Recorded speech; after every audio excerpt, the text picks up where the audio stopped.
Por un ejemplo, un director de marketing que ha escrito un libro, ¿no? Y ha llegado a los 500, ¿no? directores de marketing de las grandes empresas en Exactamente. España, ¿no? Por ejemplo, ¿no?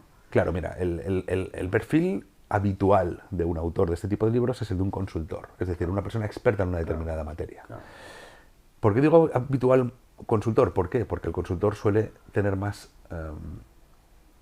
predisposición a publicar un libro sobre aquello a lo que se dedica que un directivo. claro. Un directivo de alguna forma está más escondido bajo la marca de la empresa en la que trabaja. Ya, Un consultor tiene más necesidad de visibilidad. claro. Entonces, siempre siente más esa llamada de escribir un libro de la que puede sentir un Claro, directivo de una empresa. claro. Entonces, sus intereses, algunos son parecidos y otros son diferentes.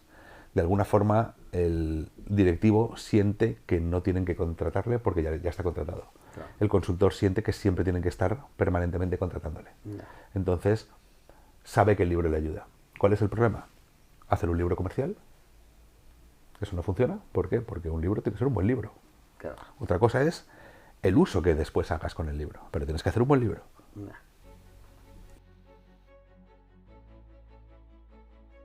Hola a todos. Hoy entrevistamos en un nuevo episodio del podcast a César Piernavieja, coach editorial. César lleva más de 20 años dedicado a la comunicación. Escribió reportajes durante 7 años en el diario El Mundo, luego fue jefe de gestión empresarial en El Economista y llegó a ser director de comunicación en el Consejo Superior de Investigaciones Científicas. En 2012 se trasladó a Colombia para dirigir Lead Editorial en Latinoamérica y 8 años después regresó a España y fundó Legold, proyecto diseñado para ayudar a los autores en su proceso de creación.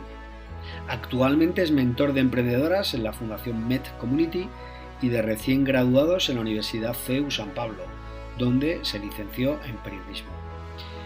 La ciencia de una vida es su primer libro y dice que sueña con escribir la biografía del Torta para intentar revelar la insondable belleza del cante flamenco más rancio.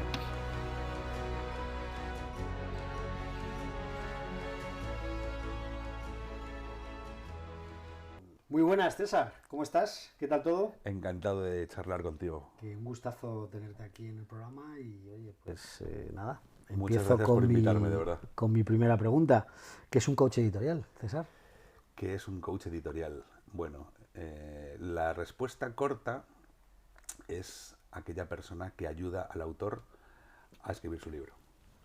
La respuesta un poquito más profunda, por lo menos en mi caso, el enfoque que yo le doy, es la de ayudar al autor a que escriba el libro que más le ayuda a él. Ajá, ¿Por qué? Porque bueno, un buen coach no te dice lo que tienes que hacer. Un claro. buen coach te acompaña a lo largo de un proceso y básicamente te hace las preguntas necesarias para que tú seas el dueño de las respuestas. Yo lo que hago con los autores es también eso, les acompaño durante su proceso de gestación de la idea Ajá, y de escritura del libro, pero no les digo lo que tienen que hacer.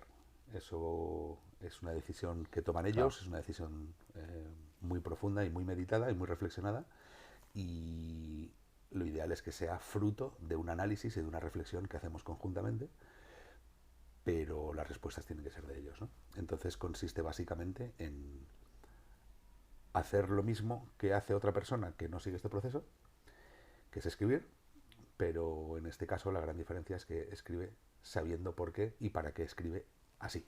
Esa es la clave. Claro, porque viene mi pregunta, ¿por qué escribimos? Cada uno tenemos un porqué Claro, y es una pregunta muy válida, sobre todo ahora al principio de la conversación, porque esa pregunta busca, busca las causas. ¿Por qué siempre hace referencia a las causas? Normalmente el autor tiene muy claro por qué escribe.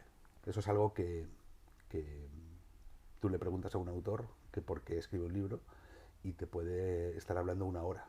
Te puede dar una respuesta de una hora o de más tiempo. Lo que es muy curioso es cuando les preguntas para qué escribe el libro. esa era mi siguiente pregunta. Pues creo que en la vida es importantísimo preguntarse permanentemente esas dos cosas, ¿no? Hacerse esas dos preguntas de forma habitual. Y creo que es muy importante porque ambas son necesarias para poder crecer y para poder dar resultados y para poder generar cosas que realmente sean interesantes y que tengan un valor importante. Cuando tenemos claras las causas, eh, podemos avanzar de una forma, digamos, firme. Sí. Pero si no tenemos claros los objetivos, podemos fallar en ese camino que hemos emprendido. Cuando yo le he preguntado muy habitualmente a los autores para qué escriben un libro, casi siempre empiezan su respuesta diciendo porque están volviendo las causas. ¿Por qué? Pues muy fácil, porque no es habitual preguntarse para qué voy a escribir un libro. En el fondo, el para qué se puede convertir en algo más concreto o digamos que más claro, Sí. que es qué quiero conseguir al publicar, al escribir y publicar este libro. Entonces, en lo que yo me he especializado realmente es en ayudar a los autores a que tengan muy claro el para qué y a que ese para qué cobre sentido. Para que ese para qué realmente se dé, se produzca. Entonces, bueno, al final lo que he hecho ha sido desarrollar una metodología de una forma muy natural, surgió de forma natural, no es que yo un día me levantara creyéndome el gran inventor de metodologías modernas para ayudar a autores, sino que a raíz de ayudar a unos y a otros y de trabajar con autores de diferentes países, de diferentes orígenes, de diferentes sectores, siempre hablando de libros profesionales y de no ficción, de libros bueno, dirigidos a profesionales para todo lo que tiene que ver con pues, liderazgo, marketing, comunicación, recursos humanos, desarrollo personal también. Diferentes autores de diferentes países, de diferentes procedencias, de diferentes sectores, pero que de alguna forma todos tienen algo en común. Todos estos autores con los que he ido trabajando necesitaban ayuda en algo. Ya. Entonces, a un autor le ayudaba en una cosa, a otro autor le ayudaba en otra, hasta que un autor con el que me senté a trabajar, tuvimos una sesión de trabajo con toda una mañana por delante y él tenía claro que quería escribir un libro, pero no sabía de qué libro quería escribir. No había decidido el tema, no había decidido el título, no había decidido el enfoque. Entonces él era experto en un determinado ámbito, en este caso en el Customer Experience, Sí. la experiencia de cliente. Había publicado años atrás un libro y bueno, nos sentamos, empezamos a trabajar y cuando terminamos de trabajar, fueron unas 3-4 horas de sesión de trabajo, cuando fui a borrar todas las notas y todas las anotaciones que habíamos hecho en una pizarra, de repente dije, aquí hay algo. Realmente creo que aquí hay algo. Sí. Entonces, me acuerdo perfectamente, me retiré, me senté de nuevo en la silla, miré aquello y fue como ver un puzzle que de repente empieza a armarse y a cobrar forma, ¿no? Y una forma definitiva. Entonces lo que hice fue, de alguna forma, sistematizarlo para poder contarlo de forma sencilla y aplicarlo de forma sencilla. Porque me di cuenta que allí tenía una metodología completa, un paso a paso que ayudaba al autor desde la generación de la idea, o sea, a generar la idea de qué escribir, hasta después qué hacer cuando el libro estuviera terminado y poder llegar al público al que debe llegar e impactar positivamente con ese mensaje. Y el por qué y el para qué. Las dos cosas. Eso ¿no? es absolutamente esencial. Porque el por qué veo que son las causas, ¿no? Como decías, y el para qué realmente son los objetivos. Exacto. Claro. ¿Qué es importantísimo en este proceso? No olvidarse nunca de esos objetivos durante todo el proceso. Al autor le surgen dudas. Claro. A todos nos surgen dudas mientras hacemos aquello que hacemos. Lo importante que es tener un criterio para poder responder esas dudas. Y el criterio, ¿dónde está en cada autor? En sus objetivos. ¿Qué me ayuda más a conseguir lo que quiero conseguir con este libro?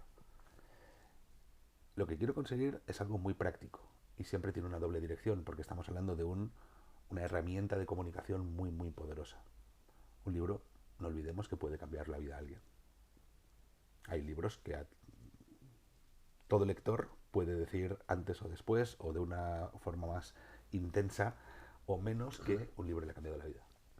Por lo menos un mensaje adecuado en un momento adecuado puede que te ayude a dar ese paso que necesitabas dar para salir de la situación en la que estabas, o para cambiar tu mentalidad, o para abrir tu mente, o para... Eso es desde el punto de vista del lector, ¿verdad? Del lector. No del Del escritor, lector, efectivamente. Claro. Yo me quería enfocar en el escritor. Perfecto.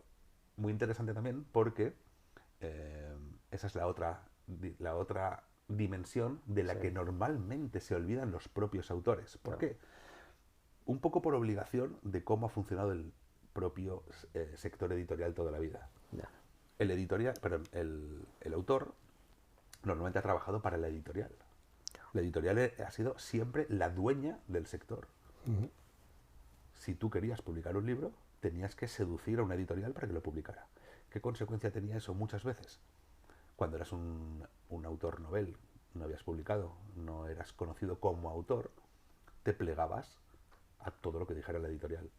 Si tú ibas a una editorial y decías quiero escribir un libro de marketing con un determinado enfoque, era muy habitual, y lo he visto muchas veces, que la editorial te dijera, mira, es que en catálogo ya tenemos libros de ese estilo, ahora lo que está pegando en este ámbito es esta determinada temática, ¿por qué no haces un libro sobre esto? Entonces el autor acababa haciendo el libro que quería la editorial. ¿Y qué rige a la editorial? Única y exclusivamente su fin, sus objetivos. ¿Y qué objetivos tiene? Vender. Ganar dinero vendiendo libros del autor. ¿Casan esos objetivos con los objetivos del autor? A veces sí, pero muy, muy a menudo no. Y luego casan esos objetivos con el lector. Por supuesto. Esa es otra. Entonces, claro. Es el triángulo, ¿no? Claro, exactamente. ¿Qué es lo importante? Hacer un grandísimo libro para el lector, hacer un muy buen libro que ayude al público al que me dirijo, pero que también me ayude a mí como autor. Esa es la clave, y en eso es en lo que me he especializado. ¿Y tú crees que existe eso de la llamada para el escritor? Que diga, esto tengo que escribir porque... O sea, no sé cómo decirte, es algo que viene de, ¿sabes? Porque entiendo que un escritor que sabe de Customer Experience, poniendo tu ejemplo, ¿no? Un tío que has trabajado en Customer Experience en multinacional durante muchos años y sabe un montón, pues lo escribe y seguro que está muy bien, pero eso es como más técnico, ¿no? Sí. Pero llevándolo más a lo, ¿no? A lo artístico, ¿no? Yo creo que sí. ¿Sí? Yo creo que sí. Yo creo que todos tenemos esos momentos de iluminación en los que sentimos que tenemos que hacer algo. Y normalmente lo sentimos cuando estamos en contextos diferentes, ¿no? Yeah. Al propio de la escritura, podemos decir, ¿no? Yo creo que sí, sobre todo cuando hablamos... conozco a muchos autores de ficción que... Bueno, y artistas en general que de alguna forma, cuando comparten sus experiencias de creación, te vienen a decir que ese fogonazo existe de alguna forma, ¿no? Ajá. Esa llamada, ese interés en hacer algo que trascienda. Sí. O simplemente dar forma a algo que tienen dentro y que sirva para expresar algo que necesitan expresar. Yo creo que sí. Lo que es cierto es que hay una parte de creación que es compartida con aquellos que se dedican a la no ficción. Y aquellos que se dedican a la ficción también comparten una parte muy importante con los que hacen libros más técnicos o de no ficción. Sí. ¿A qué me refiero? A la disciplina. Antes o después, un libro exige horas de trabajo.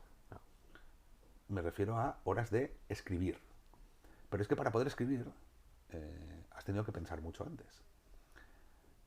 Cada maestrillo tiene su librillo, por supuesto. Cada autor de ficción tiene su forma de construir una historia. Cada autor de no ficción tiene su forma de convertir en un texto aquello que sabe. Entonces, siempre hay paralelismos, siempre hay puntos en común. ¿Qué es lo importante? Tener claro por qué lo haces y para qué lo haces. Y en el caso de mis autores, en el momento en que trabajamos eso y lo descubren o lo definen, todo cambia. Porque a partir de ese momento todo fluye y todo es muchísimo más fácil. Cuando un autor de ficción hace algo parecido,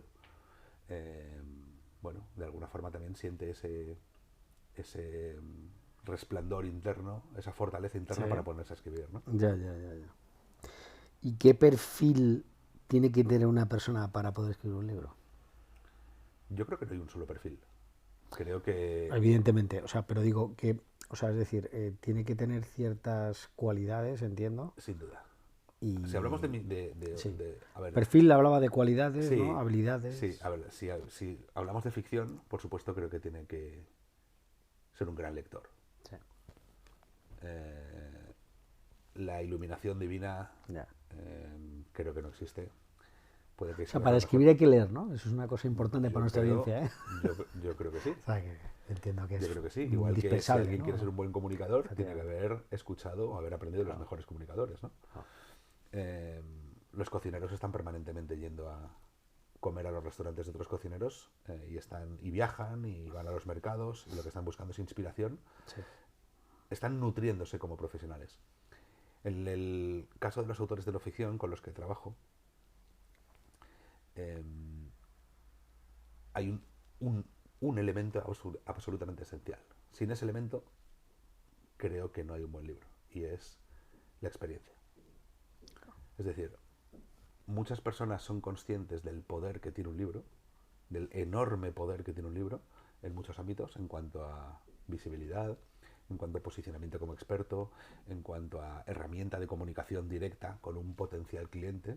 Prestigio, ¿no? Claro, prestigio, por supuesto, reputación, marca personal, y quieren escribir un libro para saltarse muchos pasos del proceso, Claro.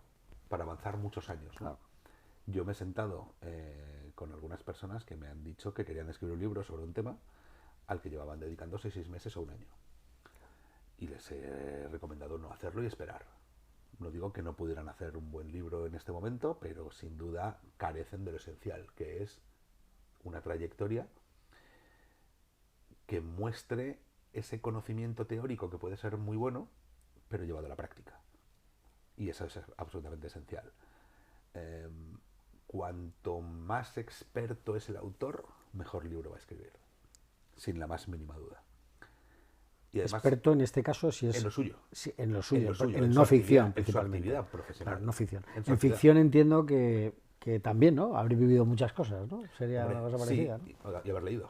Y Las dos cosas, ¿no? efectivamente. Pero sí, haber vivido sin la más Sí. mínima duda es Sí, sí, sí, importantísimo, ¿no? sí. Y luego haber leído, ¿por qué? Porque te desarrolla la imaginación y la capacidad Claro. de crear historias y de aglutinarlas en tu memoria, ¿no? Sí, sí, sí. Pero si tengo que quedarme con un elemento esencial para los autores con los que yo trabajo, es el de la experiencia.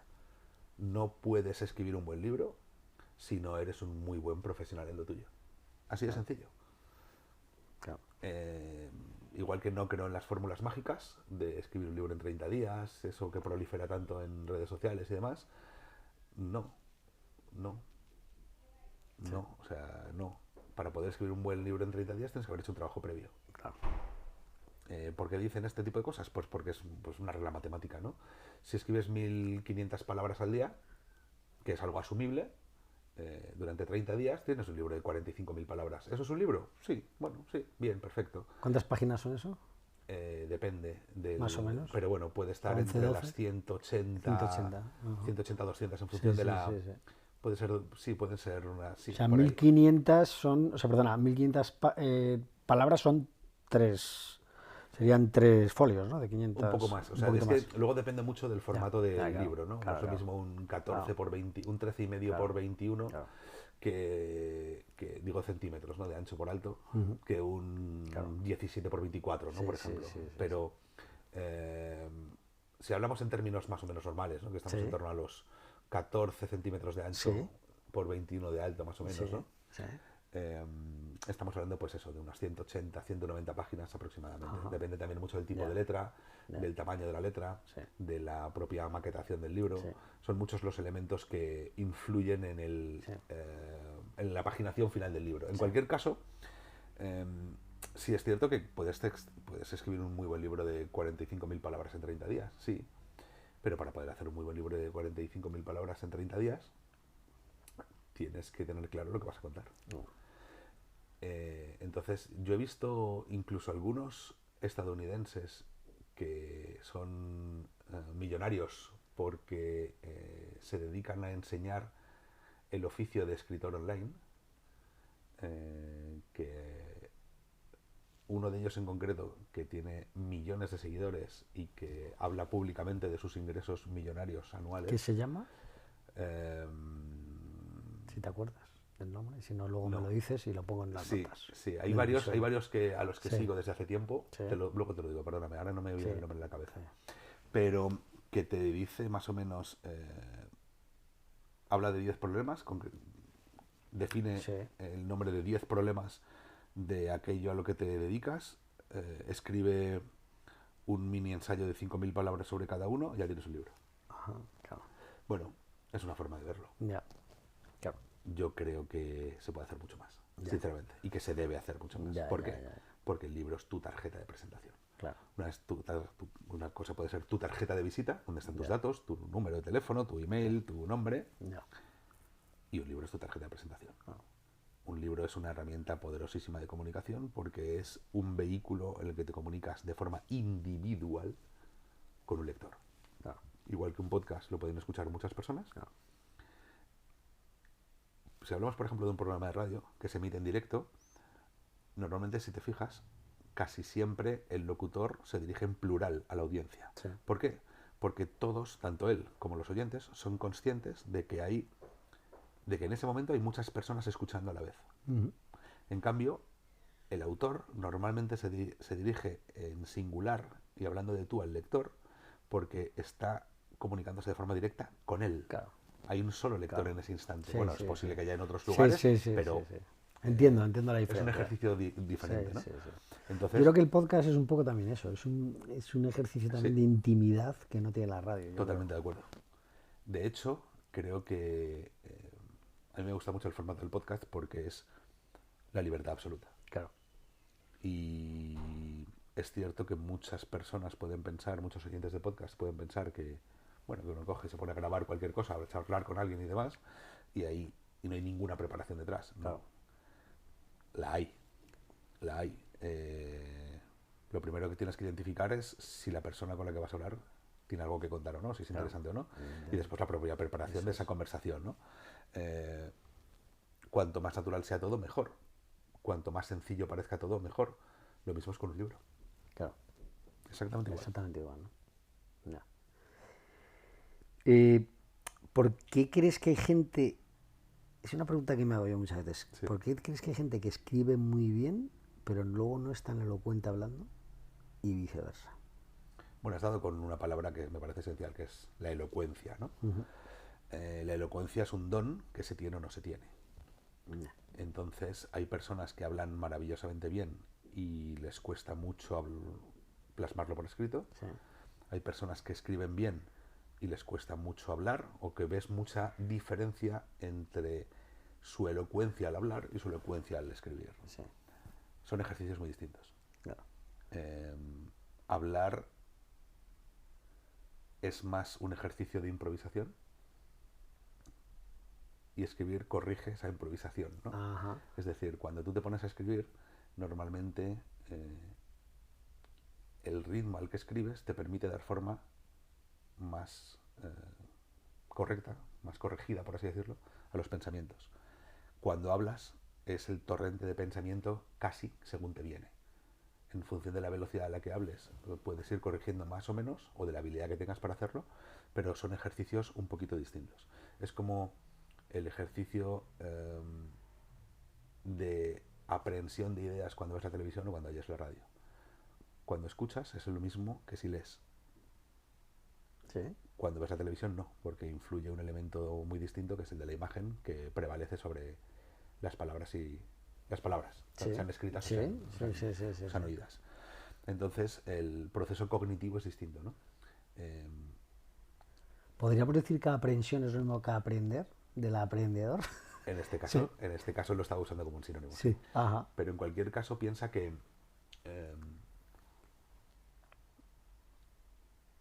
¿se puede aprender a escribir? Sí. ¿Se puede mejorar Sí. la forma de escribir? Yo estoy convencido de que sí. ¿Se puede mejorar la forma de hablar? Yo creo que es más difícil. Ya. Lo digo sin ser un experto en el tema, pero por mi experiencia en el mundo de la comunicación, no solo con los libros, ¿no? sino en el mundo de la comunicación y trabajando con personas que se dedican profesionalmente a formar a otros en habilidades de comunicación. ¿De comunicación? Ajá. Mira, te lo voy a contar con un ejemplo muy concreto. Hice un curso cuando vivía en Colombia, hice un curso en una academia muy reconocida de comunicación. Sí.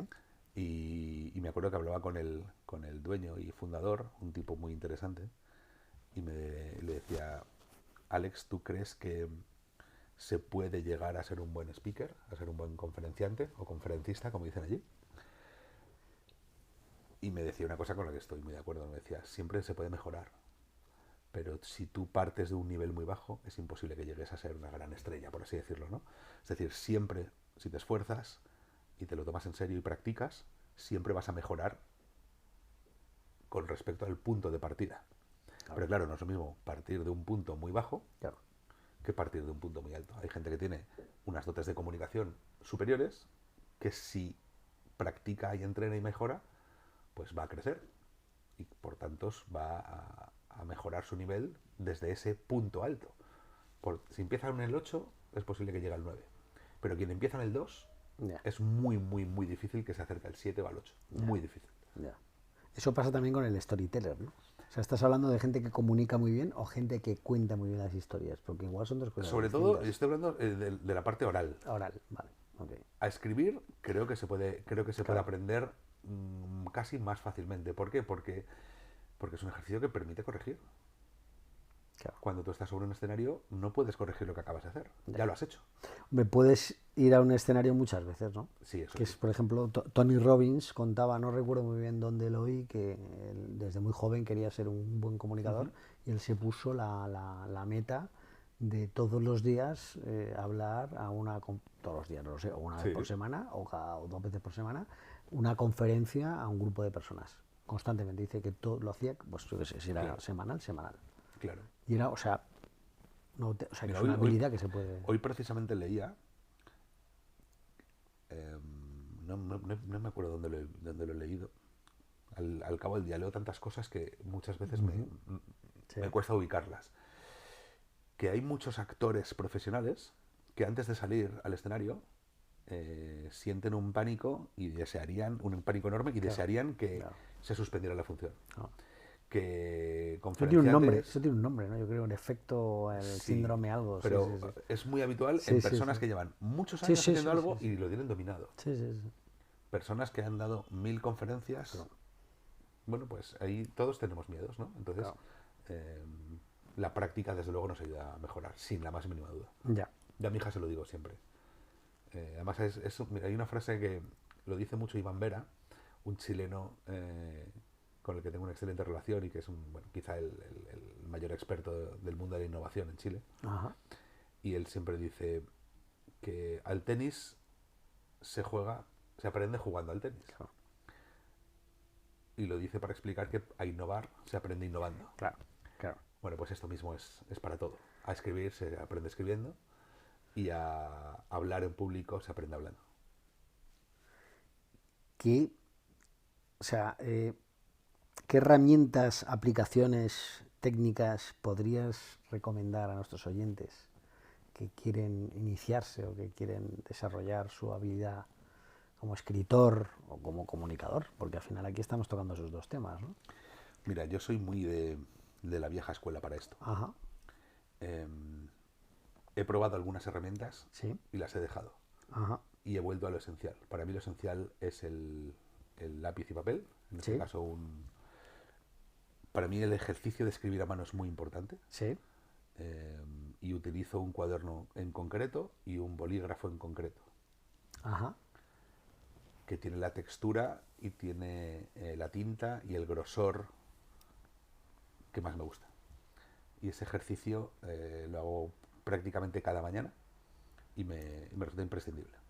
A la hora de escribir, yo también escribí un libro hace unos cuantos meses y he pasado por bueno, además estuve casi 3 años en todo el proceso de creación del libro. He pasado por todo ese proceso por el que pasan los autores, ¿no? Al final, solo he utilizado una herramienta, que era el Word, y muchas veces puesto en el modo de concentración para no ver nada por detrás de ese documento, ¿no? Con todas las notificaciones apagadas o eliminadas, por supuesto del teléfono, pero también del propio, no tengo notificaciones del correo electrónico, avisos del calendario, absolutamente nada. Entonces yo lo único que necesitaba era concentración. Para mí el mejor software que hay es el cerebro y la mejor aplicación que existe es la concentración. Ajá. La experiencia me ha dicho que si consigo eso, tengo más que de lo que me puede dar cualquier herramienta. Hay algunas herramientas que utilizan algunas personas para condensar diferentes textos, para poder ver el paisaje, por así decirlo, para poder manejar mucho mejor que se maneja en Word el índice del libro. Hay una en concreto, perdona, es que tengo muy mala memoria con los nombres. Bueno, ya te digo una ChatGPT, ¿no? Bueno, te voy a confesar una cosa. Sí. Cuando fui a publicar mi libro, le pedí que escribiera textos de contraportada, que escribiera subtítulos, que me diera un montón de cosas. No me gustó nada de lo que me dio. Ajá. Y te aseguro que hice pruebas, o sea, a lo mejor le di prompts para 200 textos a lo mejor. No me gustó ninguno. No, ninguno de alguna forma me gustó como para poder sentirme cómodo con él, ¿no? Sí es cierto que me dio la estructura del subtítulo. Ajá. Pero no las palabras. Por cierto, el libro, que lo hemos comentado en la presentación... El libro se llama La ciencia de una vida. Ajá. Es un libro que de alguna forma me permitió seguir en contacto con Colombia una vez volví a España después de haber estado 8 años viviendo allí con mi familia. Ha sido una aventura fascinante porque no solo el hecho de escribir un libro sobre una protagonista colombiana, es una biografía de Nora Elizabeth Hoyos Trujillo, una de las personas que más ha hecho por el mundo de la ciencia en Colombia y que más ha hecho, por tanto, por la educación, ¿no? Y por el desarrollo del país desde unos orígenes, desde unos momentos muy difíciles para el país, ¿no? Para el libro entrevisté a 152 personas, aparte de cientos de horas de conversaciones con ella. Entrevisté a 152 personas, exministros, exalcaldes de Bogotá, embajadores, empresarios, artistas, pintores, muchos científicos, compañeros de trabajo, familiares, amigos. Bueno, eso es lo que me permitió realmente seguir en contacto directo y sentir que estaba muy cerca de Colombia todavía. ¿Por qué digo esto? Pues porque cuando mi mujer y yo nos fuimos para allá, yo me fui con el compromiso de aguantar un año y mi empresa aguantarme un año. Y mi mujer y yo hablamos de estar unos 2 o 3 años y volver. Estuvimos 8. ¿Por qué? Porque estuvimos muy a gusto. Es un país fascinante en muchos sentidos. Y bueno, de alguna forma, seguir en contacto con el país me apetecía mucho una vez que regresamos a España en plena pandemia, ¿no? En el año 2020, en mayo de 2020, nada menos. En este libro, más allá de la historia apasionante que tiene esta mujer, tiene una historia de vida impresionante, no solo por las cosas que ha hecho, sino por todas las adversidades que ha tenido que superar. ¿Esta mujer vive? Sí. Vive en España, vive en Madrid. ¿Vive en España? Vive en Madrid, sí. Y me ha permitido, de alguna forma, juntar las dos cosas que más me gustan, ¿no? Y que más me han gustado. Por un lado, contar historias y por otro lado, hacer libros. Es decir, lo que llevo haciendo los últimos 13 años, sector editorial puro y duro, libros, autores, y por otro lado, lo que hice durante todos los primeros años de mi trayectoria, que fue periodismo. Entonces, entrevistar a tanta gente, construir una historia a partir de ese rompecabezas por armar, que eran tantos testimonios y tantos testimonios también de la propia Nora Elizabeth, pues me permitió construir una historia y en este caso no como las historias que escribía y publicaba en los periódicos antes, que eran más cortas, sino una muchísimo más larga, una de 300 páginas.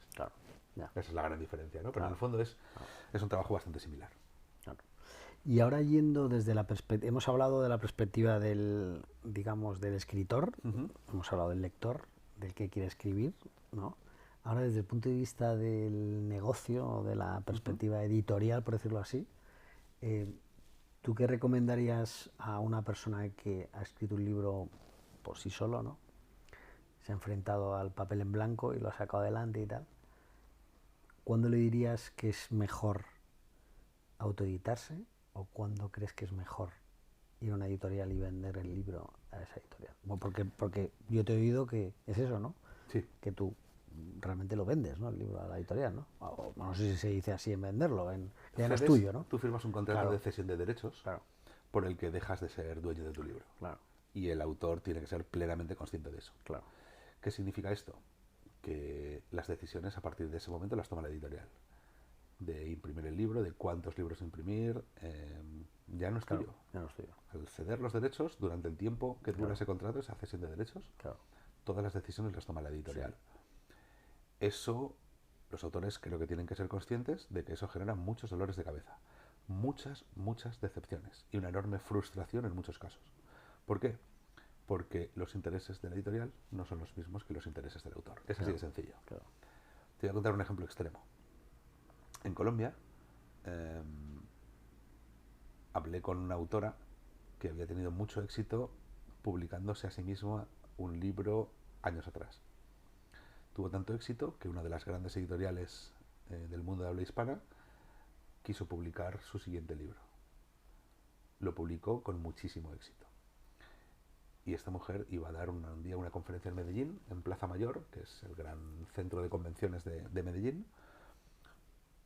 Ella sola, no era junto a otras personas, era ella sola, un evento de ella para 3.000 personas. Bueno, ya. 3.000 compradores del libro. Bueno, pues no conseguía que la editorial llevara ejemplares del libro allí para venderlos. Madre mía. Y estaba absolutamente desesperada. Claro. Lo consiguió el día antes. Y finalmente los libros fueron, y no sé si se vendieron 3.000 y pico libros, porque ya no solo la gente lo compraba para cada uno de ellos, Claro. sino para regalar muchos Claro. de ellos, ¿no? Claro. ¿Por qué? Flipa, alucina, perdón, con el motivo. ¿Por qué? Por un motivo de verdad increíble. Porque los comerciales, en sus contratos con la editorial, no tenían establecida ningún tipo de comisión por ese tipo de venta. Claro. Entonces, si no tenían comisión, ¿para qué van a vender ese libro? Claro. No les interesa. De hecho, se quitan stock, ¿no? Entonces, ella estuvo a puntito de dejar de vender 3.000 y pico ejemplares, que es muchísimo más de lo que venden el 90% de los libros publicados Sí, claro. en cualquier país del mundo. Sí, claro. Eso te demuestra de alguna forma la distancia enorme que existe entre los intereses de editorial y autor, muchas veces, ¿no? Pero esto me lo he encontrado 1000 veces. Un autor que va a dar una conferencia a otro país y la editorial dice, no, es imposible. No hay libros allí, no los va a ver. ¿Por qué? Porque solo piensan, como han pensado toda la vida, en su esquema mental de libros en las librerías de aquí. Claro. Pero bueno, respondiendo a tu pregunta de qué es mejor, Sí. cuando tú quieres ser el dueño de todo lo que pase con tu libro, recomiendo la autopublicación. Claro. Cuando tú tienes una comunidad muy grande de gente que te sigue y que confía en ti y que sabe quién eres, puede que sea muy interesante para ti autopublicarte. ¿Por qué? Porque no vas a tener intermediarios, vas a poder hacer lo que quieras con tu libro, desde fijar el precio, por supuesto, no vas a tener peleas con nadie por el título, por el diseño de la portada, por todos los detalles finales que tiene el objeto, el libro como objeto, ¿no? Sí. En cambio, si lo que quieres y buscas es sobre todo reputación y prestigio, sin duda eso te lo dan mucho más las editoriales tradicionales. ¿Por qué? Simplificando mucho, incluso exagerando, podemos decir que la autopublicación es aquello que tú haces, que tú te guisas, que tú te comes y que no tiene por qué ser bueno. Claro. No hay nadie que esté validando la calidad de ese conocimiento, de ese contenido. Sí. Es lo que tú puedes publicar en un blog, tú puedes escribir lo que quieras. Es cierto que después de años de buen trabajo, de buenas publicaciones, si has creado una comunidad de gente experta en el tema que te sigue, de alguna forma esos lectores sí están validando la calidad de ese conocimiento. Pero no hay ninguna garantía a priori. En cambio, en el momento en el que un tercero, por ejemplo una editorial con editores expertos en la temática, primero aprueban la publicación del libro, están de alguna forma validando la calidad de ese contenido. Pero después hay un canal formal, que es el de las librerías y el de los distribuidores, que es el que comercializa el libro. Por tanto, estás pasando por una serie de filtros que no pasas cuando te autopublicas. Entonces, simplificando mucho, podríamos decir, si tienes una gran comunidad y lo que quieres es ser el dueño de las decisiones y por tanto además tener más ingresos directos por la venta de cada libro, autopublicación. Claro. Si lo que buscas es más posicionamiento, más prestigio, más reputación, es más recomendable el canal tradicional de las librerías y de las editoriales.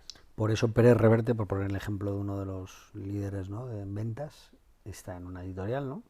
Porque... Bueno, el mundo de la ficción es distinto. Ah, vale. Porque... Esto era no ficción, ¿no? Sí, estás sí, contando ahora. sobre todo hablo más de no ficción, que es a lo que más me dedico. Claro. ¿No? Bueno, a lo que me Claro, dedico realmente. claro, claro. ¿No? Hablo de... Sobre todo hablo de no ficción porque es a lo que... Hablo de no ficción... Sí. Sobre todo hablo de no ficción porque es a lo que me dedico. Claro. Si pensamos en ficción, ahí entran otra serie de consideraciones. Ajá. Un autor superventas, como es Pérez Reverte, lo que quiere es que su libro esté en todos los sitios. Y eso te lo garantiza una gran editorial que tiene una gran distribución. Lo curioso es cuando un autor que nunca ha escrito un libro y que se dedica a temas que no son masivos, quiere que su libro esté en todas las librerías en las que está Pérez Reverte. Claro. ¿Eso ocurre? Sí. ¿Con todos los autores? Con todos. Claro. Todos, o sea, todos quieren eso. Todos queremos Ya, eso. claro.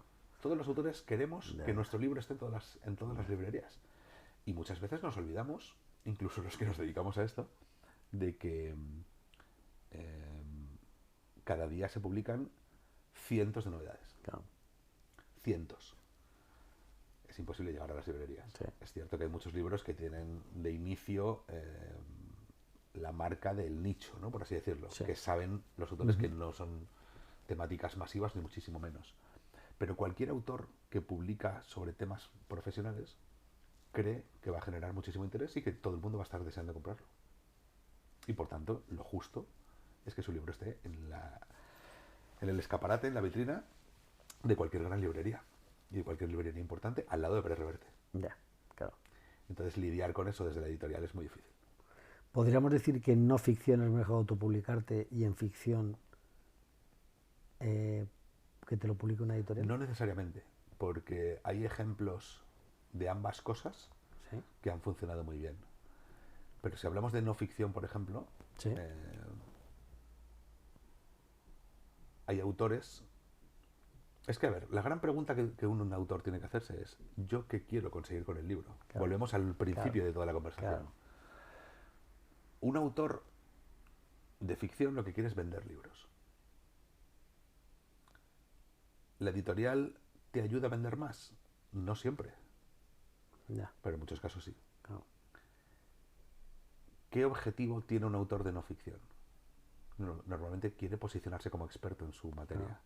Quiere ganar visibilidad. Claro. Quiere incluso fidelizar a sus clientes y conseguir nuevos clientes. Claro. De alguna forma quiere seguir generando negocio y que el libro sea una herramienta al servicio de su actividad. Claro. Perdón, Sí. al servicio de sus objetivos. Sí. Ujú. Una herramienta más de su actividad. Bien. Para ello, ¿qué le va a ayudar más?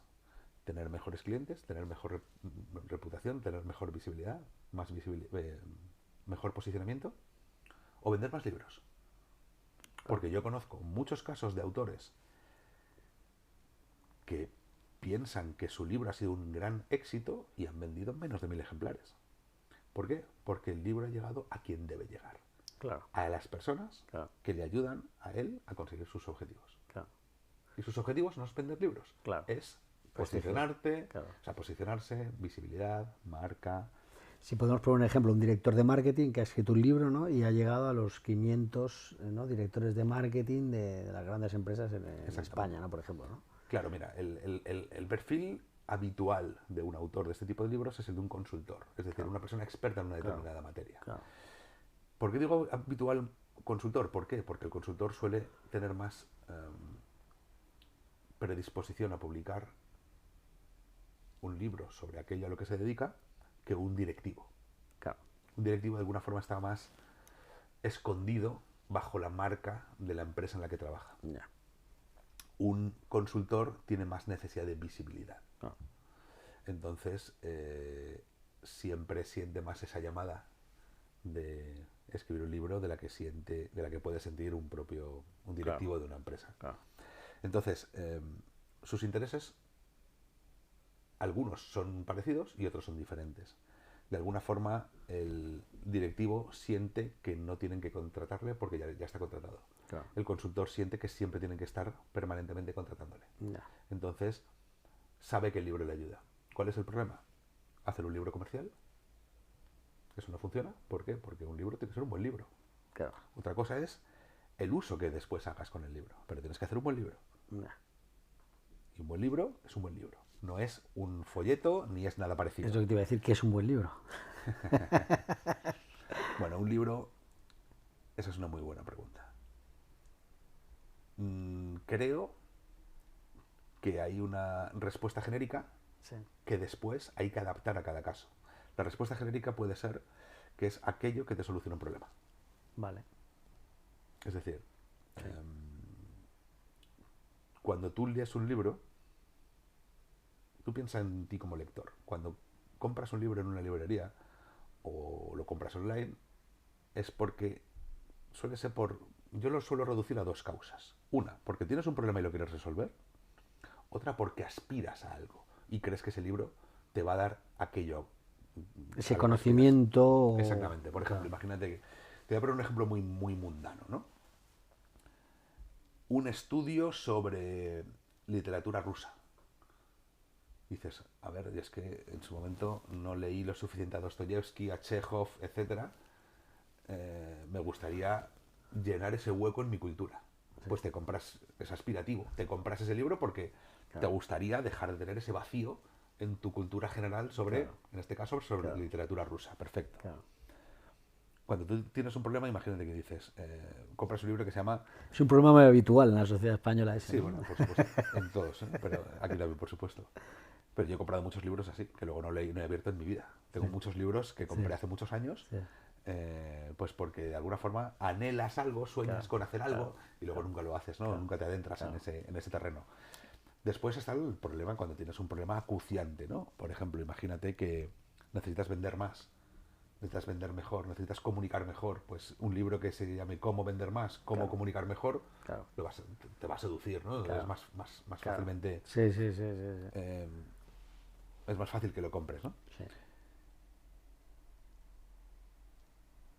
Después podemos profundizar mucho más en esa idea de si te soluciona un problema. Creo que tiene que reunir una serie de ingredientes y de elementos. Tiene que ser un libro totalmente honesto.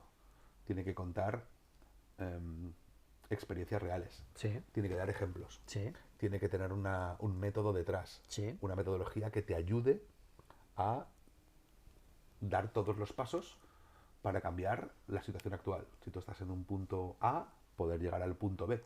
Y eso no es automático, no es apretar Claro. un botón, igual que no lo es escribir un libro. Claro. Tienes que saber qué pasos hay que dar, Sí. ¿no? Entonces, tiene que tener el nivel de profundidad suficiente como para que puedas hacer ese paso del punto A al punto B. Muchas veces partes de un cambio de mentalidad, de ahí que las introducciones, los capítulos iniciales muchas veces se centren en la mentalidad y en aquellas ideas preconcebidas o en aquellas ideas erróneas sobre las que hay que trabajar para después empezar a dar pasos y que todo fluya y que todo funcione, ¿no? Pero creo realmente que no hay una fórmula exacta de qué es un buen libro, porque puede haber buenos libros muy, muy, muy, muy distintos. Te voy a poner dos ejemplos muy, muy concretos. Imagínate un libro que es todo un manual sobre una determinada materia y una novela, un libro de ficción sobre esa misma materia. Sí. Por ejemplo, imagínate un libro sobre liderazgo en el que el autor explica todo lo que sabe sobre liderazgo, con su enfoque, con su método, con su teoría. O imagínate un libro que pone todo eso en práctica a través de un personaje de ficción que tiene que ejercer ese liderazgo. ¿Uno es mejor que el otro? ¿Cuál es mejor?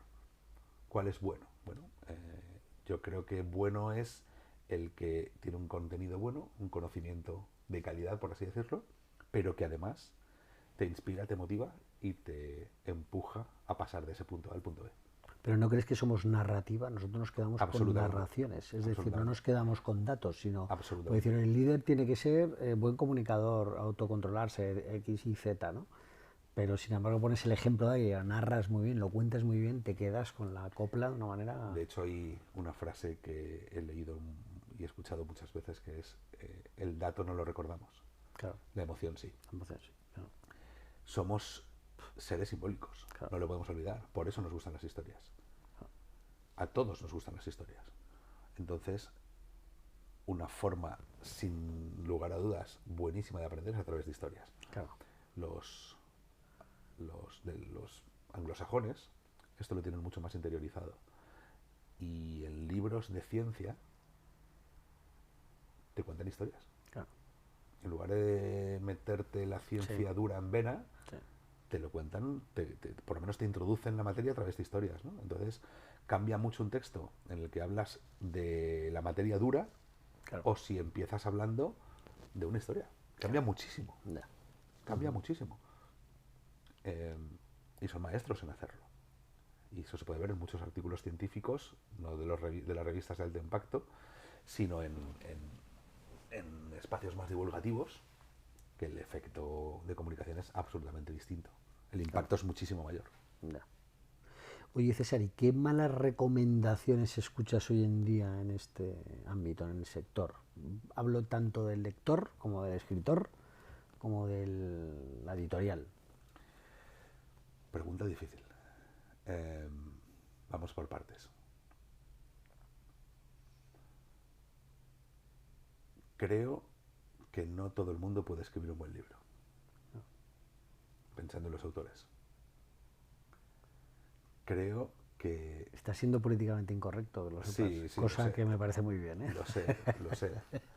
Pero... No igual, todo el mundo vale para escribir un libro. claro, Ya. mira, hay una serie de cosas con las que no puedo, ¿no? Por ejemplo, si quieres puedes. Pues mira, no. O sea, yo no puedo ser presidente de Rusia Totalmente. y no puedo ser Miss No por mucho que lo desees vas a serlo. Exactamente. Y no puedo ser Miss Universo. Claro, Lo siento. claro. Y no puedo ser campeón juvenil de nada porque ya no tengo menos de 20 años, ¿no? Tengo bastantes más. Hay una serie de cosas que por mucho que queramos Claro. y por muchas frases de autoayuda que leamos, Sí, nunca sí, las vamos a conseguir. sí, sí.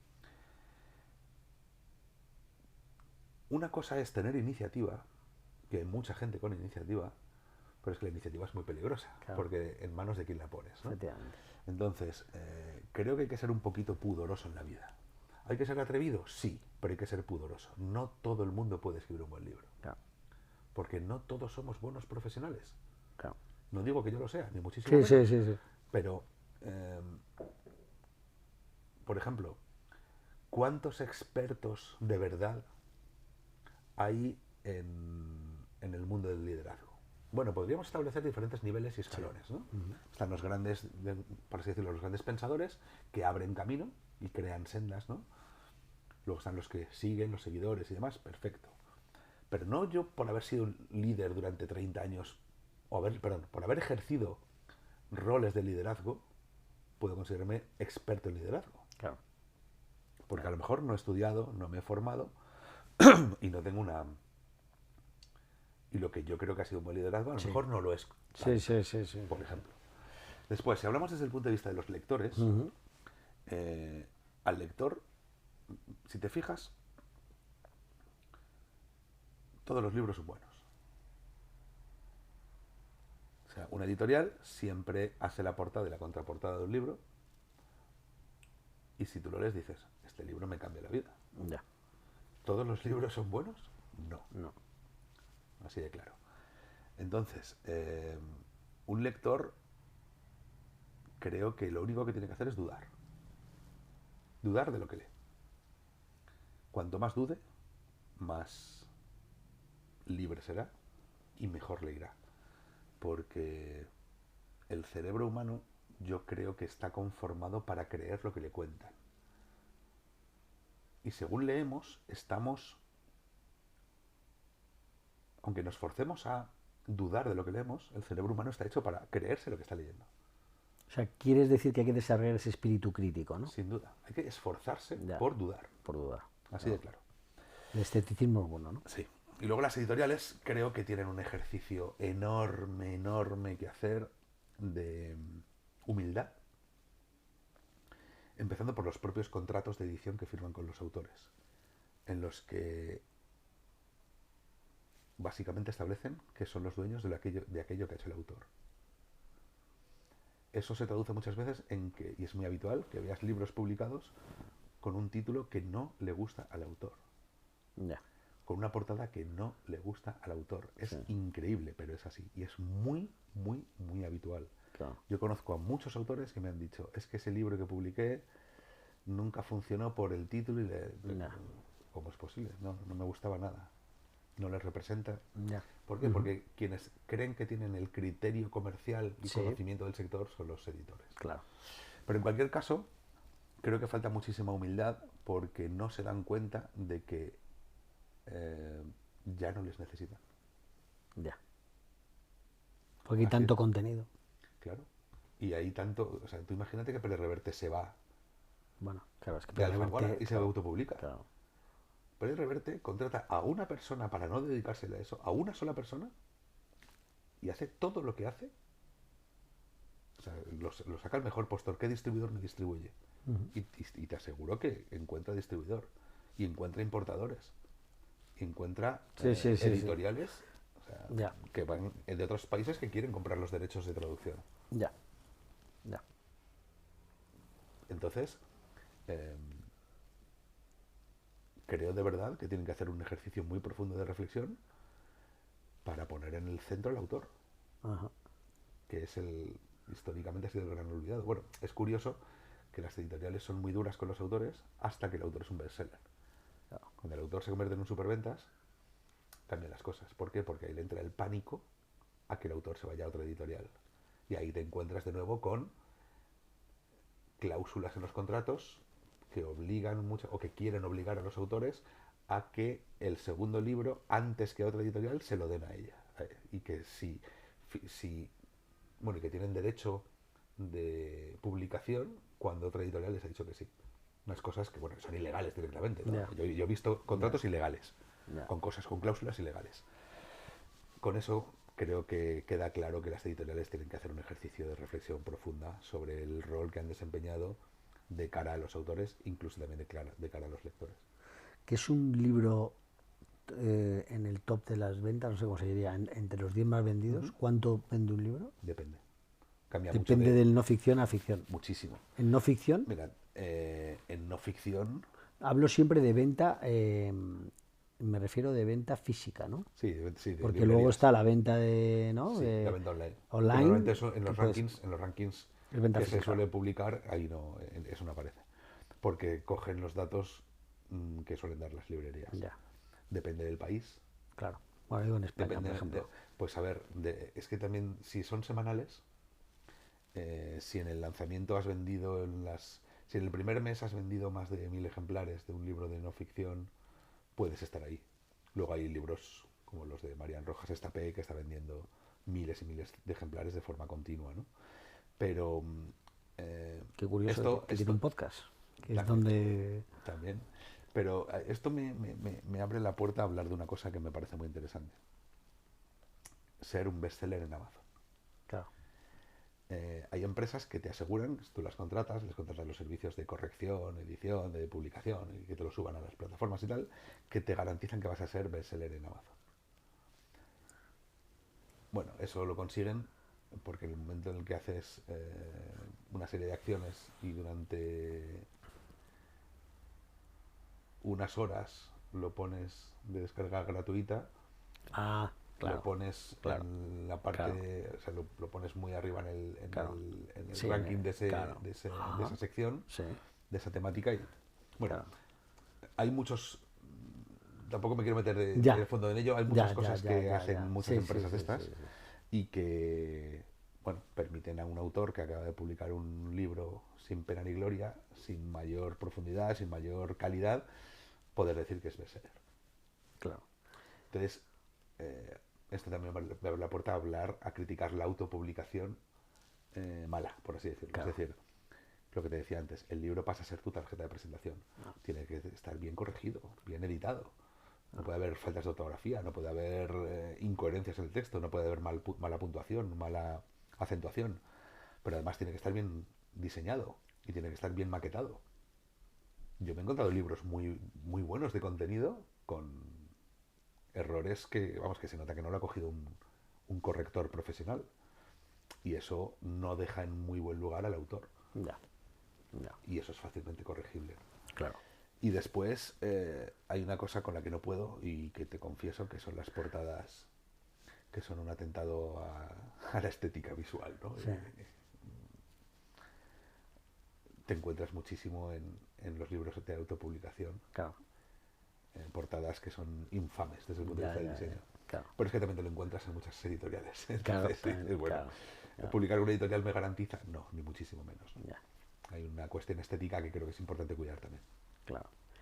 ¿Y qué opinión te merecen los Storytel, Nextory, Kindle Unlimited, todo esto?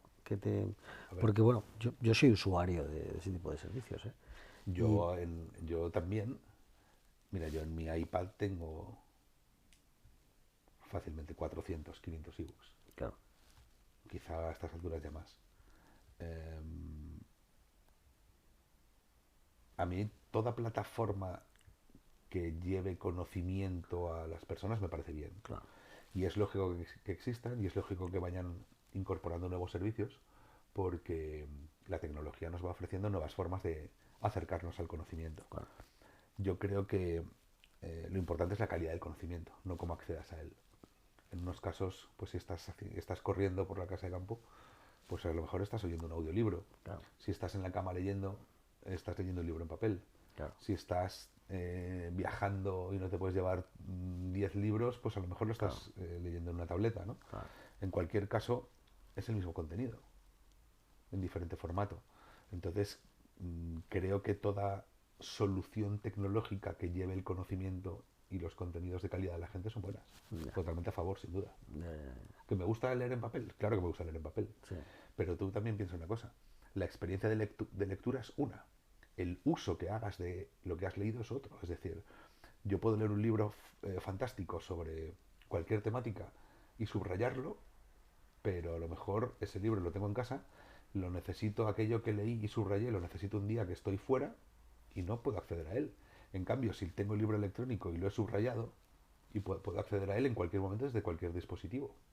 ya, ya, Entonces, yo también, a mí me marca, yo los libros que leo por puro disfrute, hablemos, hablamos sobre todo de literatura, los leo en papel. claro, ya, Los libros para aprender, por así sí, decirlo, sí, los suelo comprar en formato libro formato electrónico digital, para poder subrayar y guardar y hacer anotaciones y guardar todo eso y acceder a ello cuando lo necesito. claro. Porque eso lo puedes hacer en Kindle, en Story. Claro, Lo que pasa es que eso luego no te lo puedes exportar, ¿no? O sí lo puedes exportar. que yo sepa, no. Ya, ya, O sea, puedes exportar las notas, sí, pero por ejemplo, no puedes sacar de una plataforma a otra sí, por ejemplo, imagínate, si tienes, no puedes, o sea, si tú te compras un libro para leer en el iPad, no lo puedes pasar a Kindle, vale. a la plataforma, o Sí, sea, o sea, porque te compras, ¿no? son ecosistemas Sí, distintos. sí, eso sí, eso Tú sí. Vale, puedes vale, tener vale. Kindle instalado en el Sí, iPad sí, y sí, comprarte eso un es. libro en Amazon, Eso es. Claro. un libro Y verlo en el iPad. y leerlo en el Claro, iPad a través de la app claro, de claro, Kindle. claro. Pero no, por Ya, ejemplo, yo tengo un libro en la app de libros del iPad del iPad, y claro. también lo tengo comprado en los dos sitios. Claro. ¿Por qué? Porque lo tuve que comprar así. Ah, porque si no, no podías, ¿no? Exactamente. Acceder. Ya, Exactamente. ya, ya. Exactamente. Claro. Seguro que hay truquillos por ahí. Habrá que hablar con un hacker o algo Es que nos posible. diga cómo En ese- se puede en eso llevar no el te puedo contenido. ayudar. Bueno, César, y yendo ahora un poco a un lado, me gustaría tocar un poco el lado tuyo más personal, ¿no? Sí. Dado que tienes una vida pues, muy interesante, has viajado, has vivido en otros países, tienes una trayectoria muy interesante. Eh, Me gustaría saber un poco, bueno, oye, ya que hablas tanto de libros y tal, ¿cuál es el libro que más has regalado? A ver, hubo una época en la que regalé mucho una novela que me gustó muchísimo, de Niccolò Amaniti, que se Ajá, llama Que empiece la fiesta. ajá, Porque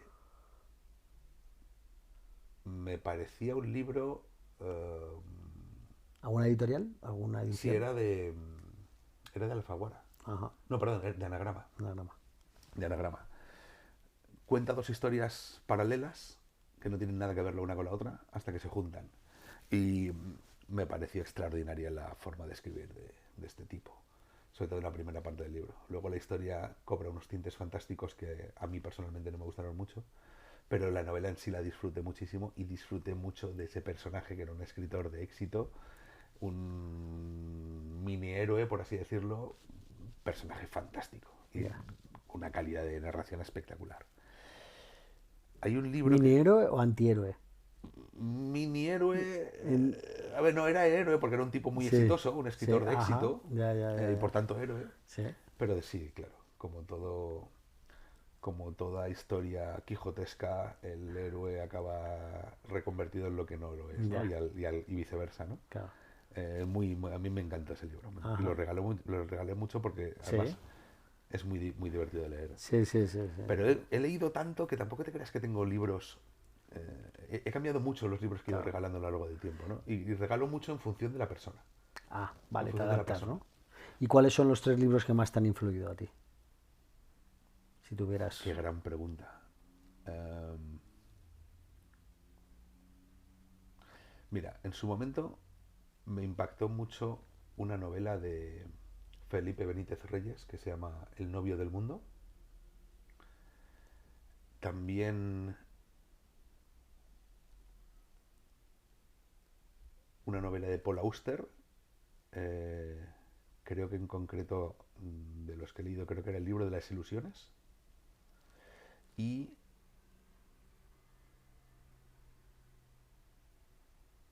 antes de eso me marcaron mucho dos libros. Pedro Páramo, de Juan Ajá, Rulfo, y El túnel de Ernesto Sabato. Me abrieron mucho los ojos a una forma de escribir diferente a la que había leído, sobre todo pues por indicaciones de lo obligado en el colegio, por así decirlo, ¿no? Eh, Después, si hablamos de libros de no ficción, hay muchos libros. Mira, de todos los autores con los que he trabajado, siempre me he quedado con algunas ideas. Porque de alguna forma, al trabajar de una manera tan profunda con un autor sobre esa materia, ese objeto que está creando, eso que está creando a partir de su experiencia y su conocimiento, es meterme en su intimidad profesional de una forma increíble. Entonces, he tenido la fortuna de trabajar con profesionales muy buenos en lo suyo. Entonces, de todos ellos he aprendido. Y me costaría mucho poder decir uno o dos o tres. ya, Luego hay libros que, bueno, que todos hemos leído y que nos han claro, podido influir, ¿no? Sobre hábitos, sí, sobre ser mejores, sobre sí, crecer, avanzar y demás. Bueno, sí, hay autores que están en la mente de todos, ¿no? Yo me quedo con los autores con los que he trabajado porque de todos ellos he aprendido ajá, algo. ya, ya, De todos. Especialmente de algunos, ¿no? Que hay una cosa, una idea que te quedas y que la tienes permanentemente para el resto de tu vida en tu cabeza sí, y que siempre puedes acudir a ella ya. Como herramienta, ¿no? como Para herramienta. resolver problemas. Exactamente. Ya. Y cuéntame un poco qué te motiva y por qué. O quién te motiva y por qué. Bueno, sin la más mínima duda, mi hija. Ajá, Em, Siempre se dice que, bueno, tener un hijo te cambia la vida. sí. Y escribir un libro, ¿no? Escribir un libro, tener También, un hijo, ¿no? y Y plantar un árbol, ¿no? sí, sí. Bueno, yo de niño planté muchísimos árboles con mi abuelo. Em, He escrito un libro, sí, es cierto. Ajá, Y he tenido una hija absolutamente maravillosa que me ha hecho aprender muchísimo de ella y de mí mismo, ¿no? Y de la vida. Y estoy muy agradecido porque todas estas cosas que se suelen decir, que te cambia la vida y que es cierto. Realmente lo he vivido en primera persona, es cierto. Y además tengo la fortuna de que mi hija me cae muy bien. qué bueno. Tenemos una excelente relación, tiene 9 años. Hablamos mucho, compartimos muchas horas a lo largo del día porque, bueno, pues por las determinadas circunstancias familiares de ahora mismo y el trabajo de mi mujer y pues ahora mismo en estos últimos meses estoy compartiendo muchas horas con ella de llevarla a un sitio, llevarla a otro, Ujú, recogerla, sí, que sí, si el sí, sí, cole, sí, sí. estas cosas y he aprendido mucho, mucho. Eso es un personaje de no ficción, de la realidad. ¿Y el personaje de ficción? Walter Arias, Walter Arias. de El novio del mundo, de Felipe Benítez Reyes. Es un personaje absolutamente fantástico. Ajá. ¿Por qué? Pues porque lo leí en un momento de mi vida, leí esa novela en un momento de mi vida en el que de alguna forma tenía una relación un poco distante con las mujeres. Ajá. Y este tipo es un cara dura de mucho cuidado, ¿no? En el sentido de que eh, es una persona, bueno, es una novela que habla de una forma muy, muy cruda de las relaciones de los hombres y las mujeres, ¿no? Ajá. Y es un personaje de esos complejo, poliédrico, pero a la vez muy hombre, en el sentido, muy masculino, en el sentido de muy simple, ¿no? Sí, sí, Muy simple y muy complejo a la vez, ¿no? Y sí. entonces me encantó todo lo que este tipo Ajá. eh, lo que este tipo vivía y contaba, y como lo cuenta Benítez Reyes es magnífico. Ajá. Este libro yo creo que lo leí en el año 2003 o 2004, o sea, Ajá. hace 20 años, y me acuerdo que en aquel momento me marcó mucho. Claro, Ahora seguramente claro. una lectura nueva sería muy Ya, distinta. ya, ya, ya. Pero ¿Cómo, bueno, cómo llegaste a ese libro? ¿Por qué llegaste a ese por libro? recomendación de un amigo. Ajá. Eh, Pero en- disculpa la ignorancia, no, no, es un autor... no, es un... Felipe Benítez Reyes es un autor gaditano, Ajá. poeta, y Sí. esa, creo recordar que esa fue su primera novela. Ajá. Y llegué a él por un amigo, un gran amigo, Juan Gómez, creo que es el mayor lector que conozco. Es un tipo que como poco, yo creo que lee 50 páginas diarias de un libro todos los días. Sí. Un gran Qué amante del pasada. jazz, un gran sabio del jazz y de los libros. Ajá. Un tipo periodista y comunicador, un tipo brillante. Muy interesante. Sí, sí, totalmente. Juan Gómez, muy bien. Eh, no hemos comentado una cosa, por ahora, que sé que es un tema muy, muy interesante y muy relevante de tu personalidad, que es tu afición al flamenco. Y desde luego que, bueno, en España el flamenco, pues bueno, yo no sé, pero yo cuando he vivido fuera de España, lo que me ha hecho darme cuenta que soy muy de aquí y muy español, por decirlo así, es el flamenco. O sea, cuando estás fuera te da, o sea, ahí es cuando dices, es impresionante, ¿no? Sobre todo la rumba. Ah, sí. Ah, Es mira. decir, los acordes de la Sí, rumba y ese ritmo de 3x4 sí, es bueno, se dice que es el compás universal, ¿no? El que todo el mundo entiende y que ajá, está en todas las músicas de todo el sí, mundo, ¿no? Pero los acordes de la rumba y de una guitarra que toca esos acordes son reconocibles en cualquier sitio. Y creo que cuando estás fuera de España, sí, de ¿no? alguna forma es como que tu sensibilidad está más abierta y Claro, los interpreta de una forma distinta. Pero también es cierto una cosa, que el flamenco es más apreciado o valorado sí, fuera de España que en España. sí, De hecho, en mi grupo de amigos soy la única persona en la que le gusta el flamenco. ajá, En mi círculo social soy la única persona a la que le gusta el flamenco, excepto un amigo y compañero de la universidad con quien comparto afición y con quien hice muchas cosas. Excepto él, ningún amigo mío es aficionado al flamenco. Ningún conocido mío es aficionado al flamenco. Y si te das cuenta, el flamenco es algo minoritario en España. totalmente, Es totalmente. cierto que Sí, sí, según sí, vas bajando más hacia el sur, claro, se va viviendo como algo más propio, ¿no? Y por tanto más colectivo y más masivo. Pero según tiras para arriba, ¿no? claro, Entonces, como fenómeno nacional, podríamos decir casi que minoritario. Si recuerdas en la época de esplendor de la venta de discos y la venta de CDs, los cuando 80, ibas... ¿no? 80, Sí, ¿no? 90, ¿no? Incluso un poco después, en los años 90 y Sí, en los 2000, ujú, antes de que llegaran las plataformas de streaming de sí, música, cuando la música la comprabas, si tú ibas a la sección de música de una gran tienda, el flamenco era un espacio muy pequeño, muy pequeño. Y ahí tienes la prueba de todo. claro, Es cierto que la discografía no tiene por qué ser el reflejo fiel, totalmente fiel, sí, sí, sí, de la sí, sí. importancia de una determinada música en un país, Ujú. pero sí es un reflejo. Lo que pasa que también yo creo que hay mucha información errónea, ¿no? O creo yo sobre el flamenco, porque yo cuando pienso en flamenco ni pienso en sevillanas, ni pienso en cosas así. Yo pienso en una guitarra de Paco de Lucía. Cuando te decía esto de estar fuera, yo me acuerdo de escuchar Entre dos aguas en Estados Unidos y era una cosa como que te quedabas, vamos Bueno, a... eso sí es flamenco puro y duro, claro que sí. Claro, claro. Tiene una O sea, historia muy curiosa, Entre dos aguas, que la improvisó en el estudio de grabación Paco de Lucía para rellenar el hueco que le quedaba en un álbum, en un disco de sí, vinilo, que sí, antes tenías que llenar claro, pues sí, claro, todo claro. ese plástico, ¿no? Ajá, Eh, a ver, estoy de acuerdo contigo. Y te confieso una cosa, a mí al principio el flamenco me parecían cuatro gritos sin claro, sentido. claro.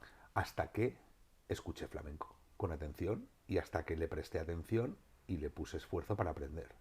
Digo esfuerzo porque yo no soy, no tengo el don de la música. Yo no siempre he dicho que no tengo tímpanos, sino que tengo piedras en las orejas, porque no tengo ningún tipo de habilidad musical. Es Ya, decir, yo no canto, sino que destrozo las canciones y, y me cuesta esfuerzo. O sea, yo no tengo ningún tipo de facilidad para la ya, música, todo lo ya, contrario. Pero me gusta mucho.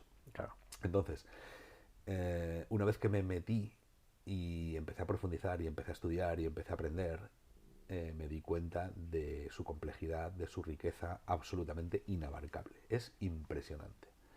Yo me atrevo a decir que es la música más rica del mundo, Ajá, ya, porque es una música hecha por analfabetos, ahora no, pero históricamente hecha sí, por analfabetos, desde el punto de vista, por así decirlo, oficial, ¿no?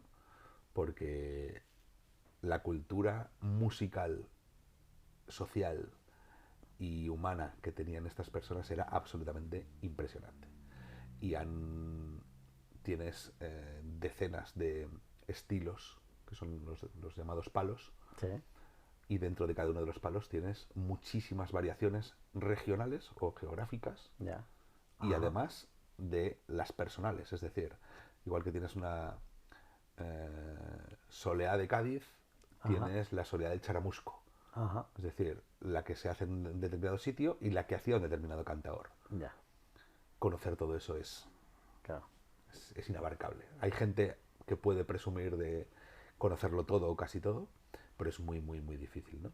Y en cualquier caso es una música riquísima. Yo, ¿por qué te digo que era para mí en cuatro gritos? Porque yo solo había oído los fragmentos que te ponían en televisión, en el telediario de un cantaor, y te ponían pues ese momento culmen en el que está en plena expresión en un palo muy profundo, que suelen ser siempre las soleás y las seguirillas.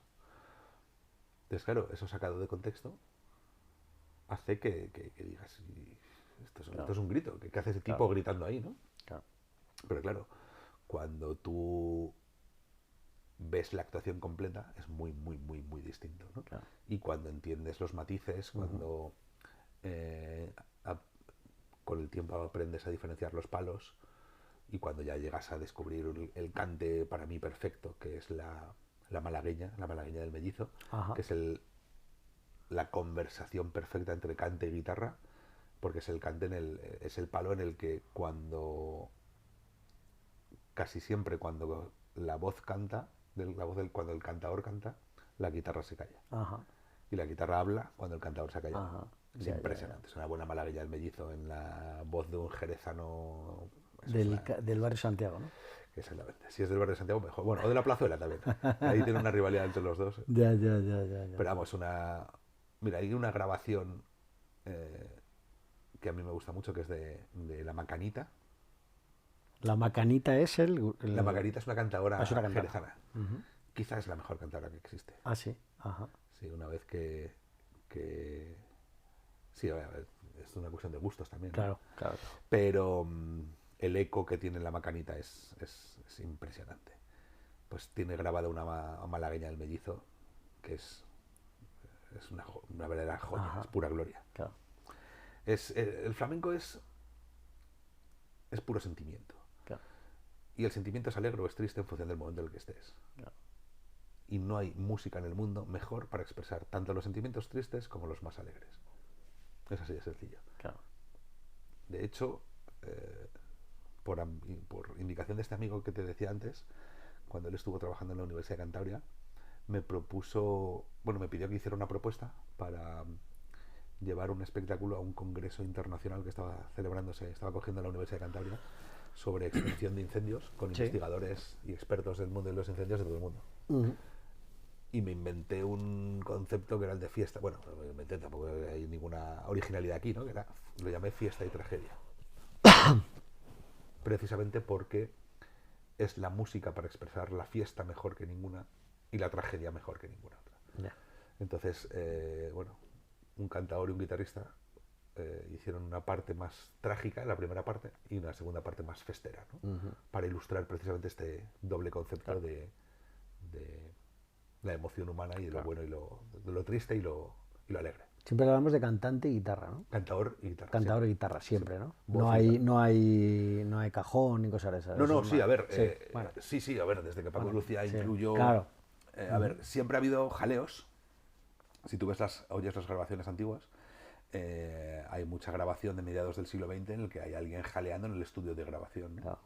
Después, en un viaje a Perú, Paco de Lucía descubrió el cajón flamenco, el cajón. Sí, el cajón. Y lo acabó convirtiendo en cajón flamenco, claro, ¿no? Porque lo incorporó como una gran herramienta rítmica para la percusión en el flamenco, que es tan importante, ¿no? Paco de Lucía en su sexteto llegó a tener hasta armónica y bajo eléctrico y... En la leyenda del tiempo, ¿no? Bueno, ese es de Camarón. Ese es de Camarón, por eso digo, estaba él, él, ¿no? del tiempo, en el año 79, disco que iba a grabar primero con Lole y Manuel, y por una discusión entre La Chispa y Lole, acabó haciéndolo también con Ricardo Pachón, pero con otros artistas. Sí, con Raimundo Amador, ¿no? Y toda esta gente, ¿no? Hay un reportaje en Televisión Española, creo que es, no me acuerdo muy bien cuál era, lo voy a buscar y lo voy a poner en las notas, espectacular, sobre la creación de... ¿Sabes cuál te digo? Sí, ¿no? Es muy espectacular. Bueno. Es muy bueno. Y lo que cuenta Ricardo Pachón es muy interesante también de todo esto, ¿no? Camarón ahí lo que hizo, de alguna forma, fue llevar a un estudio de grabación un anhelo interno que él tenía, que era el de poder expresarse y poder sacar a relucir toda esa frescura que él ya tenía dentro y que estaba aportando al flamenco, ¿no? No fue el único, también Morente en aquellos años, a raíz de un viaje a México también empezó a hacer muchas cosas, aunque luego después Omega su gran disco Omega lo grabó 10 años después, creo que fue en el 89, pero siempre hay desde entonces que se decía que los flamencos que compraban el disco de La Leyenda del Tiempo lo devolvían porque decían que eso no era flamenco, que no era Camarón y demás. Siempre ha habido ese debate y esa discusión de qué es flamenco y qué no lo es, ¿no? Claro. Cada uno tiene su respuesta. Yo creo que la música realmente es lo que más conecta con el alma humana, sin la más mínima duda. Y el flamenco, más allá de las etiquetas, hay gente que utiliza la etiqueta de flamenco porque le ha abierto puertas, hay gente que habla de fusión porque cree que es lo que toca. Bueno, yo creo que la pureza siempre acaba perviviendo, ¿no? Y acaba sobreviviendo. Y al final es música buena o música mala. Tú puedes hacer cualquier estilo, hablo de música, no de ruido y de sonidos como el reggaetón y ese tipo de cosas, ¿no? Me refiero a la música, estamos hablando de música. Sí. Tú puedes hacer un estilo musical mejor o peor. Claro. Yo creo que el flamenco es tan rico y tan bueno que es eterno y lo va a ser siempre. ¿Rosalía qué te parece?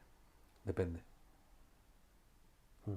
Me parece que tiene una gran voz. La interpretación que hizo en los Goya de hace unos años con Me quedo contigo, de los Chunguitos, me pareció extraordinaria. Cantando a capela con un coro detrás, me pareció extraordinaria. Pero a mí personalmente ese estilo musical no me gusta. No es que no me guste, es que no me emociona. Ya. Claro. Y es verdad que no estoy permanentemente buscando una música que me emocione, no quiero ir llorando por las esquinas las 24 horas del día, ¿no? Claro. Hay muchos momentos en los que te quieres divertir y demás, ¿no? Pero creo que hay otra música, hay una música que me gusta más y conecta más conmigo. ¿Eres más de Miguel Poveda? Bueno, a Miguel Poveda lo fui a ver varias veces cuando actuó en Bogotá y está tomando ahora unos caminos que no me gustan tanto. Ajá. Porque,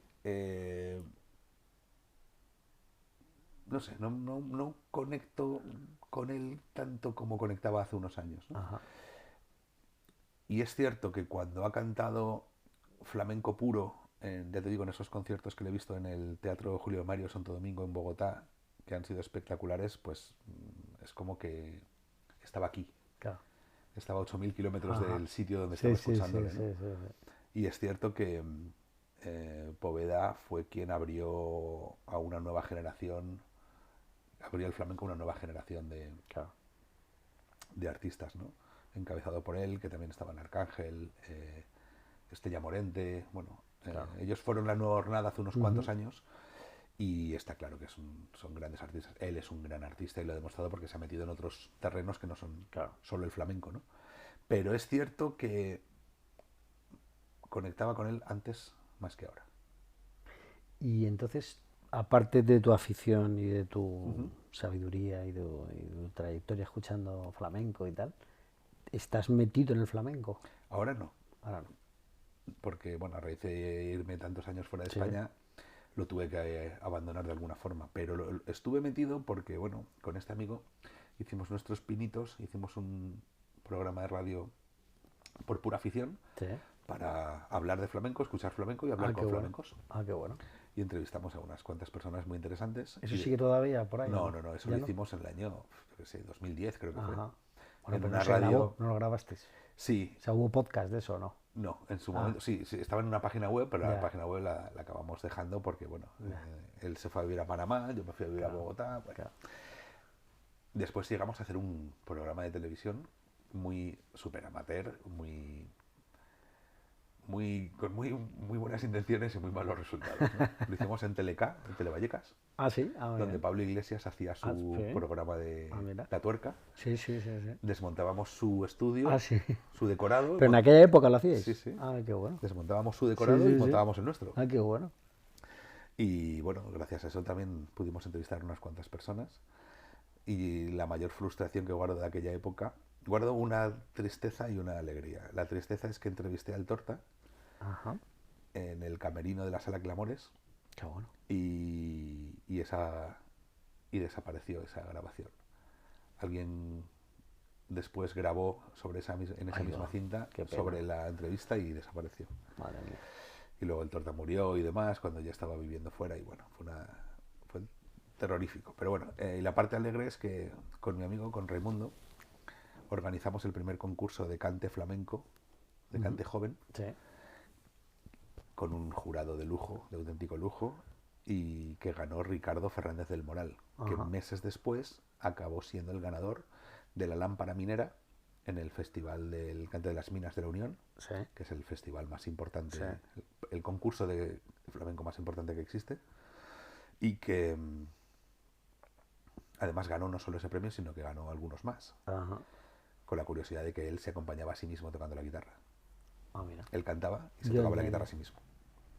Y en nuestra final cantó una malagueña del mellizo espectacular. Ya. Espectacular. Y esa es mi gran alegría, Ajá. pues que tuvimos la fortuna de que participó Tuvisteis gente buena claro. y que además, bueno, pues de alguna forma que después ganara unos meses después este gran premio, pues avalaba que lo que hicimos Claro. estaba medianamente Claro, bien claro, hecho, ¿no? claro. Estaba bien dirigido, ¿no? Ya, ya, ya. Muy bien, César. Pues bueno, yo creo que hemos tocado, bueno, diferentes facetas tuyas, ¿no? Por ir un poco, ¿no? Haciendo un resumen, ¿no? Bueno, un resumen, una conclusión. Yo siempre, digamos que hago en los podcasts, siempre hago, en los episodios, siempre hago al final una serie de preguntas que se las suelo hacer a todos Muy bien. los invitados y que son muy sencillas, que es la primera es ¿a quién propondrías como potencial entrevistado de este podcast y te gustaría escucharle aquí? Que me dijeras a alguien. Pues, ¿quieres orientarme hacia algún lado? Es decir, No, lo que tú quieras, lo que te apetezca. Como tú, como oyente. Ahora que has estado aquí en la mesa de tortura. pues mira, ya que he hablado de él, creo que Juan Gómez Ajá. es un tipo que tiene una entrevista muy buena. Sí. Porque Que es periodista, ¿no? es periodista, él fue periodista, ejerció el periodismo durante muchos años y desde hace más aún se dedica a la comunicación institucional o corporativa. Ah, vale. Y bueno, ahora es el director de comunicación de la Fundación Cotec. Ah, muy bien. Es miembro de DIRCOM, de la Asociación de Sí. Directores de Comunicación. Ujú. Y es un tipo muy leído y muy escuchado, ¿no? O sea, Interesante. ya digo que es un sabio de los libros, de la literatura y de la música, pero especialmente del jazz. Ah, qué bueno, qué interesante. Qué bueno. Pues oye, me lo apunto. Muy bien. Y otra cosa que suelo preguntar es si hay algo que hayas aprendido con H en esta conversación. Pues sí, que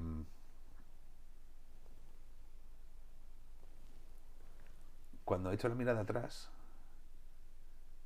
me doy cuenta que soy muy viejo. Porque además en toda la conversación previa que hemos tenido, que hemos estado hablando de muchas cosas de hace muchos años, eh, me doy cuenta. A ver, lo que he aprendido es que, siendo muy concreto con con Sí, respuesta a tu pregunta, sí, en que muchas veces nos mutilamos a nosotros mismos a la hora de responder. Es decir, yo no es que sea especialmente correcto o políticamente correcto o que quiera serlo, sí. pero es cierto que las conveniencias muchas veces las tenemos de forma inconsciente y la respuesta interesante suele estar más allá de lo diplomático, por así decirlo, ¿no? Entonces, El gran inquisidor, perdón que te interrumpa, sí, somos nosotros. sin duda, Ese es el problema. somos unos Claro, magníficos autocensores, ¿no? efectivamente. Hace muchos años me hicieron una entrevista en Bogotá y el titular que publicaron en esa entrevista fue, entrecomillado, palabras mías: Amazon es el gran enemigo de los editores. Eh, y mucha gente me dijo, pero ¿cómo te atreves a decir algo así? Digo, pero vamos a ver, es que es verdad.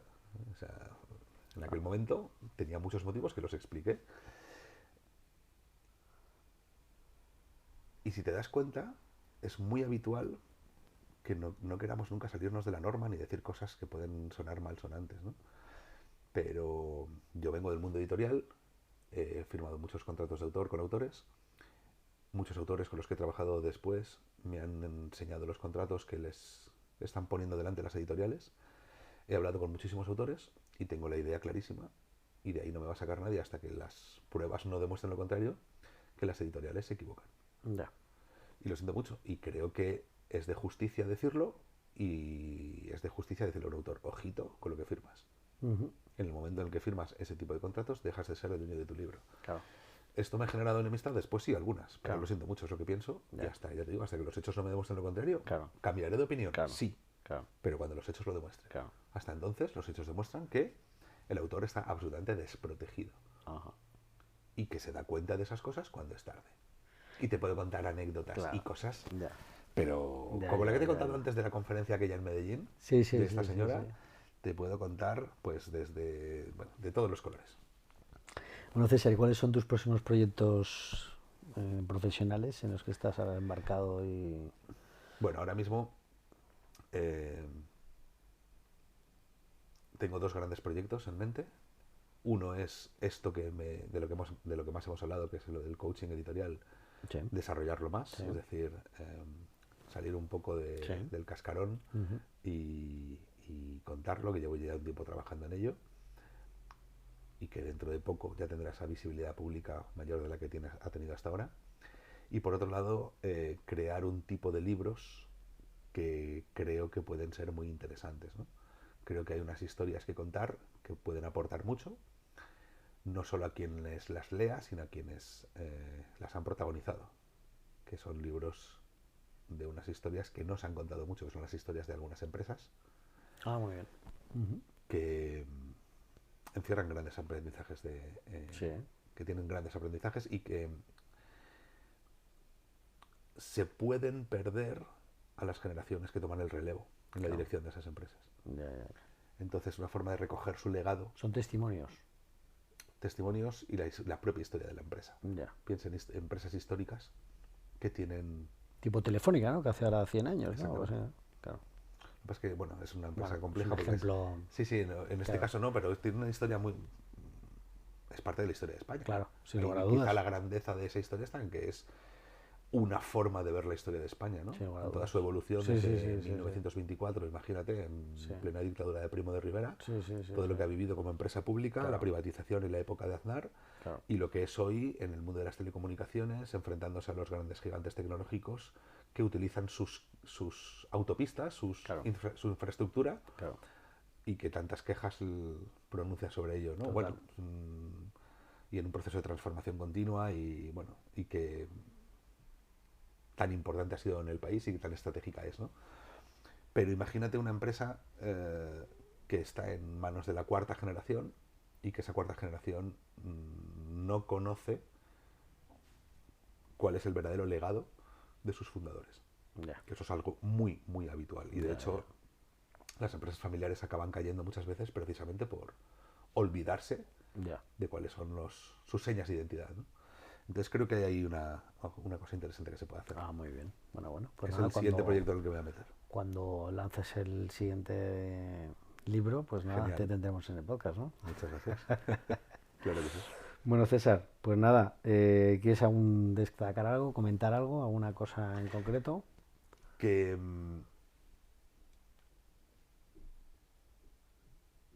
los libros son una fuente inagotable de satisfacciones Ajá. y que encierran parte del secreto de aquello que buscamos. Ah, qué bueno. Qué Creo. bueno, vale. Es decir, me gustaría que, empezando por mí mismo, leyéramos más. Claro. Yo leo muchísimo, pero de forma un poco desordenada, en el sentido de que estoy suscrito a 4 periódicos y leo mucha actualidad, hay mucha información, mucho reportaje, mucha entrevista, mucho artículo en redes y creo que mucho de ese tiempo que dedico a ese tipo de lecturas, si lo dedicara a cosas más que decido yo de forma premeditada, Sí. como escoger un libro, pues me iría mejor aún, ¿no? Me he propuesto como propósito para este año reducir tiempo de lectura de todas esas cosas Sí. para dárselo a la lectura de más libros y estoy viendo en mi hija todo lo que realmente aporta leer. Ajá, qué bueno. La capacidad de expresión que tiene, estoy absolutamente convencido de que se le ha dado Claro, la lectura. claro.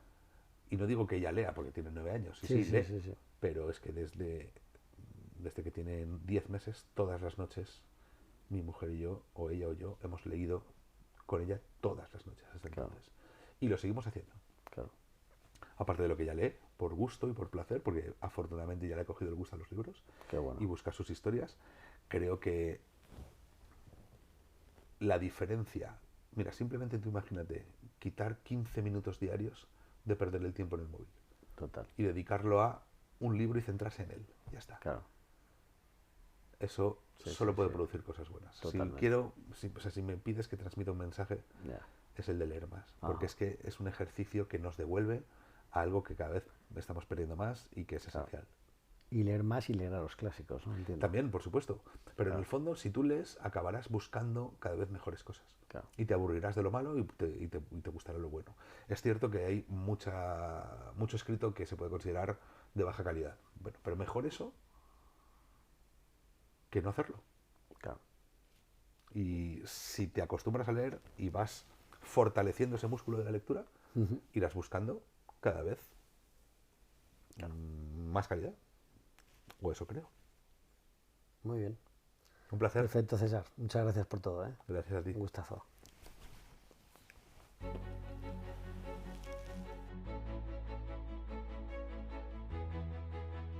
Fue un gustazo reencontrarme con un ex compañero de colegio después de tanto tiempo.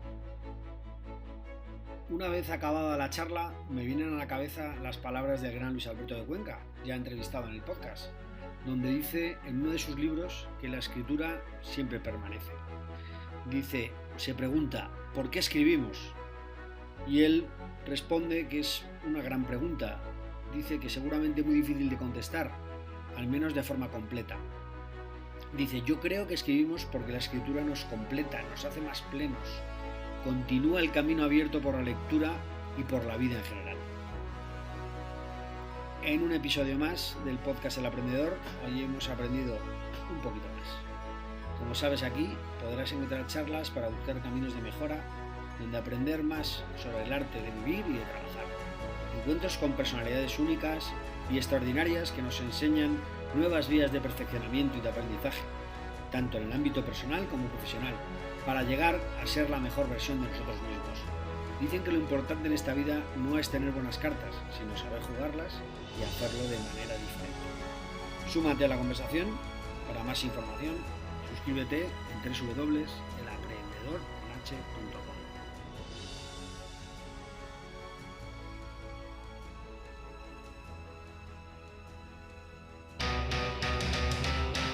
Recuerda que puedes suscribirte en elaprendedor.com para no perderte ningún capítulo.